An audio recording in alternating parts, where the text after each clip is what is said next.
بس ہم نے زور کے مہ سے آسمان کے دہانے کھول دی اور زمین میں چشمے جاری کر دیے، تو پانی ایک کام کے لیے جو مقدر ہو چکا تھا جمع ہو گیا، اور ہم نے نوح کو ایک کشتی پر جو تختوں اور میخوں سے تیار کی گئی تھی سوار کر لیا، وہ ہماری آنکھوں کے سامنے چلتی تھی۔ یہ سب کچھ اس شخص کے انتقام کے لیے کیا گیا جس کو کافر مانتے نہ تھے، اور ہم نے اس کو ایک عبرت بنا چھوڑا، تو کوئی ہے کہ سوچے سمجھے؟ سو دیکھ لو کہ میرا عذاب اور ڈرانا کیسا ہوا، اور ہم نے قرآن کو سمجھنے کے لیے آسان کر دیا، تو کوئی ہے کہ سوچے سمجھے؟ عاد نے بھی تکذیب کی تھی، سو دیکھ لو کہ میرا عذاب اور ڈرانا کیسا ہوا۔ ہم نے ان پر سخت منحوس دن میں آندھی چلائی، وہ لوگوں کو اس طرح اکھیڑے ڈالتی تھی گویا اکھڑی ہوئی کھجوروں کے تنے ہیں۔ سو دیکھ لو کہ میرا عذاب اور ڈرانا کیسا ہوا، اور ہم نے قرآن کو سمجھنے کے لیے آسان کر دیا ہے، تو کوئی ہے کہ سوچے سمجھے؟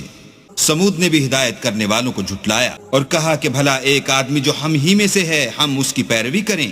یوں ہو تو ہم گمراہی اور دیوانگی میں پڑ گئے۔